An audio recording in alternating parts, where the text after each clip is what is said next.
Alright guys, we're going to take a look at our lesson 2.1 notes here. Alright, this is the first lesson in our Unit 2 or our Chapter 2. It's probably one of the favorite things that we do this year. It's all about solving equations. Alright, you guys should have talked a good deal about this last year, but you guys would have only talked about some really simple equations of doing stuff with only one step. And that's where we're going to start today, but you guys would have only talked about equations that had addition and subtraction. We are going to be talking about equations with multiplication and division, okay? So here we go. All right, so lesson 2.1 notes. Solve equations with rational coefficients. To solve an equation with the coefficient, which is a fraction, we're going to multiply each side by the reciprocal of the fraction, okay? So this is multiply here. And then a couple things I want to talk about. So coefficient, all right? A coefficient is the number in front of a variable. All right, and then remember reciprocal, we talked about at the start of this year. Reciprocal is when we take the fraction and we flip it over. All right, so anytime we see a fraction out in front of a variable, to get rid of that fraction, we're going to take the fraction and flip it over, and then we're going to multiply each side of the equation to get that to go away. All right. The other type of equation that we're going to be talking about today is going to have a decimal coefficient. Okay, so it says to solve an equation with a decimal coefficient, we're going to divide each side of the equation by the coefficient. Okay, so two things we're talking about: multiplication or division. All right, so we're going to do a couple of examples. We'll do the example A of when we have our fraction. All right, so as you guys hopefully remember from last year, an equation is always split into two sides, and that's always split by the equal sign. Okay. So this line will help us determine what's the left side and what's the right side. You don't have to do this, but I highly recommend it. Okay? So you'll hear me say this a lot: left side of the equation, right side of the equation. So in this situation, our left side of the equation is a little more important because it has our variable on it, and we notice in front of that variable is that coefficient, and we notice that it's a fraction. So anytime we see that fraction in front of the variable, we take the fraction and we flip it over, and we multiply the left side and the right side of our equation. Okay? So 7/4 times 4/7, they really become 1x. You don't have to put the 1 in front of the x if you don't want to. You can just leave it x. And then on the right side, we go ahead and multiply over here. What's difficult about this and what people make mistakes on is they forget that we should put a 1 underneath of the whole number, which is 16, so that we can make that a fraction to work with as well. Okay, so we take our top number times our top number, and we get 112. And then we take our bottom number, 1 times 4, to get 4. From this point, we always check to see if that fraction can be reduced. And in this case, 112 divided by 4 works out really well for us, which is 28. All right? Then, the most important part about this, and one of the reasons why I love working with equations, is the fact that you know if you're right or wrong before moving on to the next problem. Okay? So the next part is we're going to check our solution. Okay? So I'm just going to put a big check mark over here, and we're going to check this out.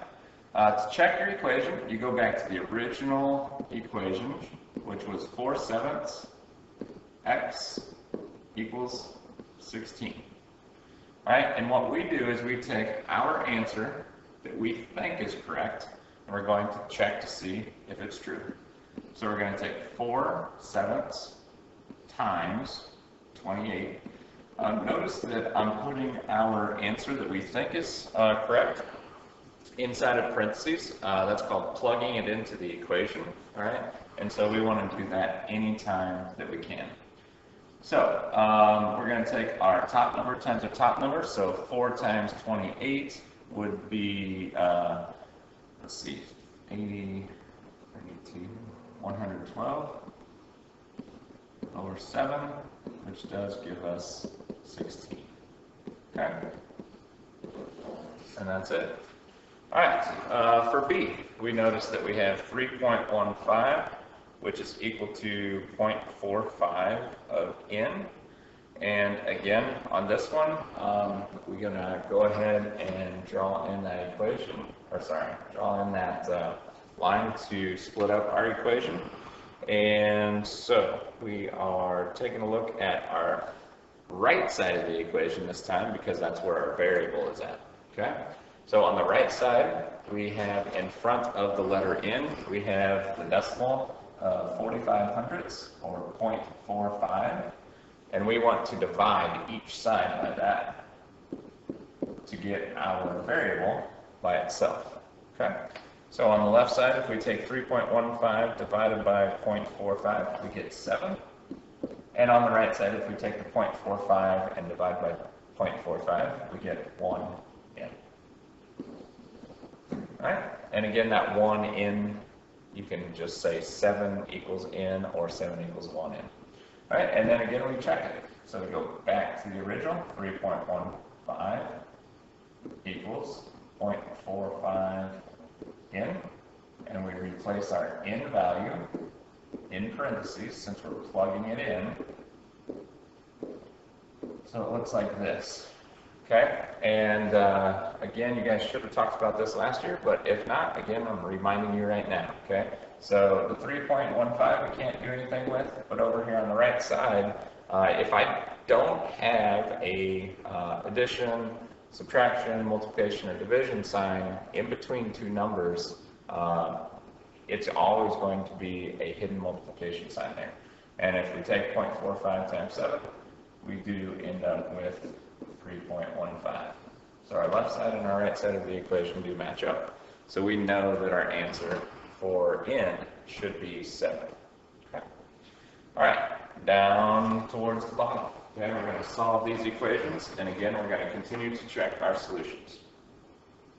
All right, so number 1, we have 1/6 of x equals 4. We draw our line in on the left side, so that it splits it into a left and a right. We notice that our variable is on the left side. We notice that the coefficient is a fraction. So we go ahead and take that fraction and flip it over. And then we multiply on each side. So 6 over 1 times 1/6 becomes 1x. And on the right side, again, I have a whole number. So I put a 1 underneath of it to turn it into a fraction as well. And we take 4 times 6, which is 24. And on the bottom, we take 1 times 1, which is 1. And you guys should know that anytime we have a 1 on the bottom, it's not really necessary, so we can just rewrite that as x equals 24. All right, I'm going to go ahead and check to see if that's correct. So I go back to the original equation, which was 1/6 of x equals 4. And I take the x value and I plug it back in. So 1/6. Put it in parentheses, 24, which is equal to 4, all right? And again, we go ahead and make 24 a fraction. And top times top is 24, bottom times bottom is 6, and 24 divided by 6 is 4, all right? So the left side and the right side of this equation do match up. So that means our answer, x equals 24, is correct. All right, number 2, same thing. Draw in our line, split it into a left and right side. Take a look for that variable. We notice that it's on the left side. We notice there's a fraction in front of it, so we take a fraction, flip it over, and we multiply each side by 6/5. All right, 6/5 times 5/6 becomes 1n. On the right side, we have 15 times 6, which ends up being 90. And we have 1 times 5, which is 5. Right? Again, that fraction we want to reduce as far as we can. And so we take 90 divided by 5, and we get the final answer of 18. All right, then we check it. So 5/6 of n equals 15. and we replace the n value with 18 to make sure we are correct. So 5/6. In parentheses, we put 18, which is equal to 15. We make 18 into a fraction by putting it over 1. We multiply the top out, so 5 times 18 would be 90. On the bottom, 6 times 1 is 6. All right, and if we take 90 divided by 6, we get 15. And on the right side, we just bring down the 15, and we notice that the left and the right side are identical to each other. So that means we are correct. Our answer to number 2, the only thing that we could plug into that equation to make the left side equal 15, which is the right side, is the number 18. All right, on the back. Continuing on, okay? So number 2, we had 2/3 times d equals 14/15. Go ahead and draw our line in. Pay attention that our variable's on the left side, okay? Because on this one, I have a fraction on each side. So do we flip both of them? No, we only flip the fraction that's on the same side as the, or directly in front of our variable, okay? So directly in front of our variable is 2/3. So to get rid of that, we flip it over and make it 3/2. And then to keep this equation balanced, we want to multiply by 3/2 on the right side as well. All right, these two become 1d, which is equal to 14 times 3 becomes 42. And 15 times 2 is 30. All right, and then this one, again, we always want to reduce that fraction, but this one doesn't come out to a whole number, okay? So we're looking for a number that goes into the top and the bottom evenly, okay? So you should notice right away that 42 and 30 are both even numbers. So we can divide the top by 2 to make 21, divide by the bottom by 2 to make 15. And then again, we continue to check, and you notice that 21 is divisible by 3, which makes 7, and 15 is also divisible by 3, which is 5. Okay? So, as an improper fraction that is reduced, we would have d is equal to 7/5.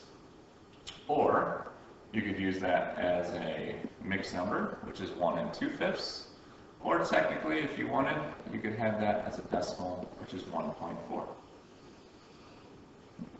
And again, we're going to check it. So, back to the original equation, 2/3 of d equals 14/15. We take any of those 3 and plug it in.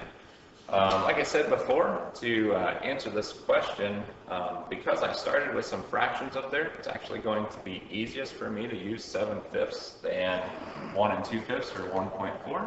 So that's the version I'm going to use. So we replace d with 7/5. And we take our top times the top, which gives us 14, bottom times bottom, which is 15, and we bring the other side down, and notice, again, that the left side and the right side are equal to each other, so our answer, d equals 7/5, is correct. All right, number 4. Again, draw in our line. Again, pay attention to where the variable's at, which is on the left side, so the number or the fraction in front of the variable is what we want to get rid of. So we're multiplying each side by 4/3. 4/3 times 3/4 becomes 1w. And over on the right side, we have 21 times 4, which makes 84. And 30 times 3, which is 90. As always, we want to reduce our fraction. So we notice that 84 over 90 is divisible by 2. So it makes 42 over 50. And then, I'm sorry, that's not correct. 42 over 45. All right, and then that is divisible by 3, which makes it 14 over 15. So W equals 14/15. Or as I said earlier, you could make that a decimal, which is 0.93, and then there's actually a repeating symbol over the 3 because it continues forever. All right, to check it, go back to the original, which is 3/4 of W equals 21/30. And again, based on how this is given, using our 14/15ths would be the easiest way to check this. So we replace W with 14/15ths, and we see if we get 21/30ths for our answer.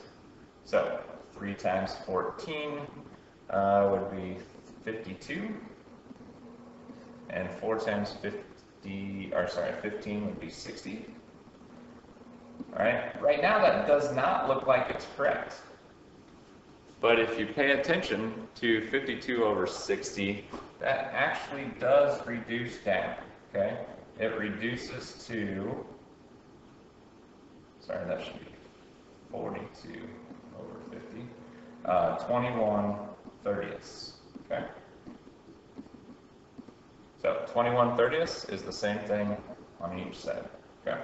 So again, 3 times 14, I made a little mistake there. 3 times 14 is 42 over 60. And then 42 over 60 reduces to 21 over 30. All right, so number 5 is where we have a decimal in front of our variable, okay? These are the easy ones, all right? Anytime we have a decimal, it's extremely simple. All we need to do is pay attention to which side the variable is on, and the number in front of that is the number that we divide each side of our equation by. All right, so here we go. Here's our line, and we have -1.4, which is what we want to get rid of, okay? So we divide each side by -1.4. And over here on the left side, -1.4 divided by -1.4 makes 1m. And on the right side, when we take 2.1 divided by -1.4, we get -1.5. Again, we can check these just as we did earlier with the fractions. We take our answer and we plug it in. So -1.4 times -1.5 should give us the answer of 2.1. And when we multiply that out, it is correct. So our equation, the only answer that will work is m has to be -1.5 or -1.5. Okay. Number 6, drawing our line. We notice that the left side and the right side, this time our variable is on the right side, so we divide each side by 0.7.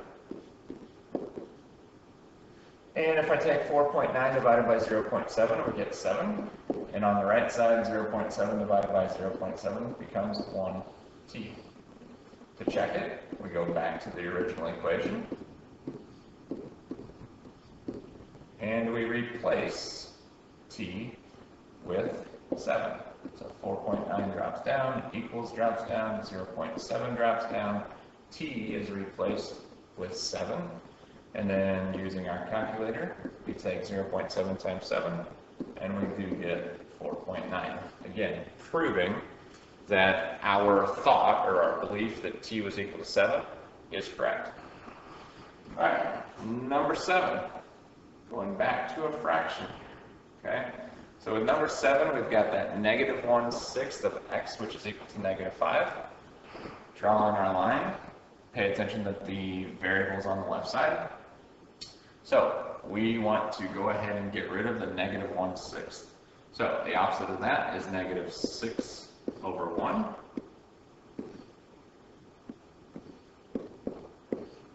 And over here on the left side, again, those two, when we multiply together, they give us positive 1x because the two negatives will cancel each other out. And on the right side, we're going to have something pretty similar over here.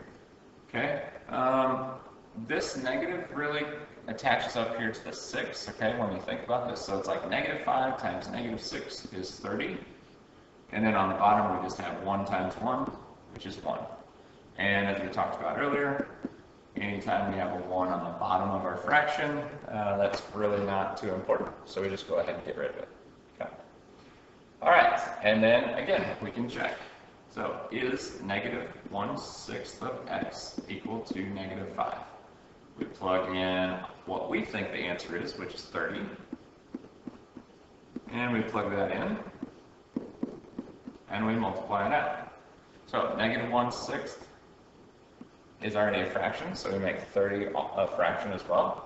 And we multiply the top. Again, that negative really is up there. Okay, so it's negative 1 times 30, which is negative 30.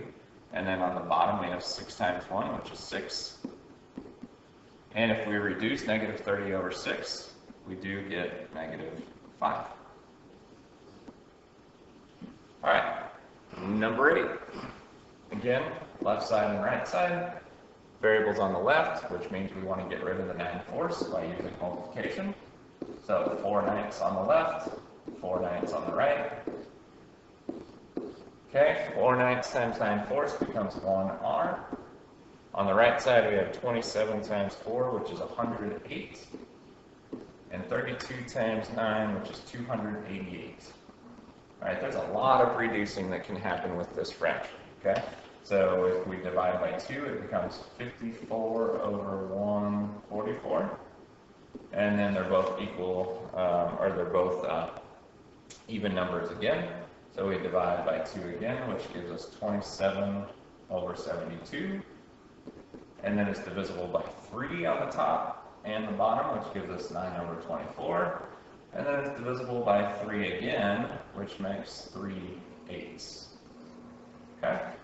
So, if you can skip some of those steps in there, that is fantastic. That's great. You should, if you can see larger numbers than 2 and 3 that can go into 108 and 288.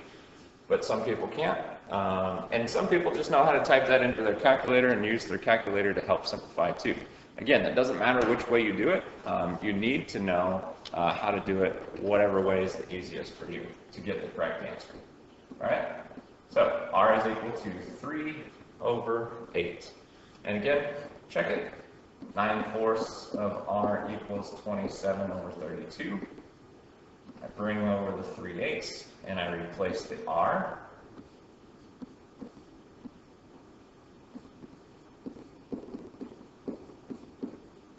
So we have 9 times 3, which is 27.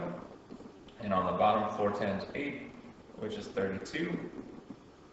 And the left side and the right side do match up. And that's a good thing.